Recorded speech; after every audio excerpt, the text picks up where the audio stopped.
kijamii hapa Zanzibar, pamoja na maswali mengine yatakayojitokeza. Mheshimiwa Waziri, Ofisi ya Rais, Tawala za Mikoa, Serikali za Mitaa na Idara Maalum za SMZ, Mheshimiwa Masoud ndio anajibu swala hili. Kwa ruhusa yako naomba kumjibu Mheshimiwa Chum Kombo Hamisi, mwakilishi nafasi za wanawake, swali lake namba 59 kama ifuatavyo. Mheshimiwa Spika, Serikali ya Mapinduzi ya Zanzibar tayari inao mpango wa kujenga majengo ya kisasa na ya kutosha kwa ofisi za wakala wa usajili wa matukio ya kijamii kama ilivyowahi kufanya hapo awali katika wilaya zote 11 za Zanzibar, ambapo katika bajeti ya mwaka wa fedha ujao wa 2025-2026 kutakuwa na programu maalum ya uimarishaji wa miundombinu ya ofisi ya wakala wa usajili wa matukio ya kijamii Zanzibar, na moja ya kipaumbele cha programu hiyo ni ujenzi wa ofisi. Na kwa kuanzia, ofisi ya wakala wa usajili wa matukio ya kijamii Zanzibar imekusudia kuanza ujenzi wa jengo la ofisi ya usajili wa matukio ya kijamii huko Mahonda, wilaya Kaskazini B. Asante. Mheshimiwa Chum, swali la nyongeza. Asante Mheshimiwa Spika.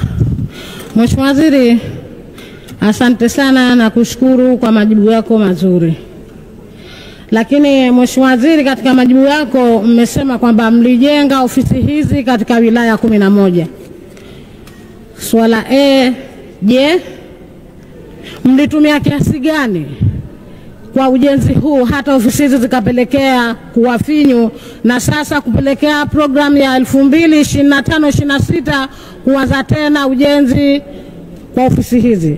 Lakini B, Mheshimiwa Waziri, umesema kwamba kuna kipaumbele cha ujenzi katika mtanzia katika wilaya Kaskazini B kule Mahonda. Lakini Mheshimiwa Waziri, kule Kaskazini Pemba ukienda katika ofisi ya wakala usajili kwamba wafanyakazi wale mle wote wamo sehemu moja, mratibu, mhasibu, mipango, utumishi na manunuzi. Mheshimiwa Waziri, ofisi na siri, kuna mhasibu pengine na manunuzi wanatakiwa na mratibu wawe na utofauti kidogo, lakini watu wote hapo pale. Kwa nini sasa huu upendeleo hamwanzi Kaskazini Pemba? Asante Mheshimiwa Waziri. Asante. Mheshimiwa Waziri, majibu. Mheshimiwa Spika, kwa ruhusa yako nimshukuru sana Mheshimiwa dadangu Mheshimiwa Chum Kombo Hamisi kwa maswali yake mawili ya nyongeza yenye maelezo ambayo ameyatoa. Mheshimiwa Spika, kama nilivyotangulia kusema, Serikali ya Mapinduzi ya Zanzibar ilishafanya jitihada za kujenga ofisi hizi katika kila wilaya, na wakati ofisi ya wakala ikianzishwa, tukumbuke hapakuwa na ofisi. Kwa hiyo Serikali ya Mapinduzi ya Zanzibar ya awamu ya 7 ilitenga bajeti na ikajenga ofisi hizo.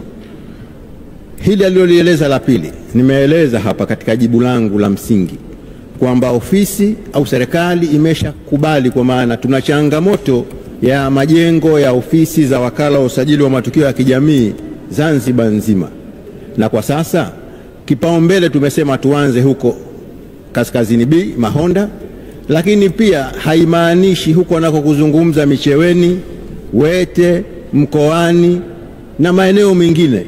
Kote ofisi zitajengwa, na bahati nzuri kesho kutwa hapa tunakuja na bajeti. Utasikia tutakachokieleza, tusianze kupreempt ile bajeti ambayo tunakuja kuisoma kesho kutwa hapa. Nikushukuru Mheshimiwa Spika.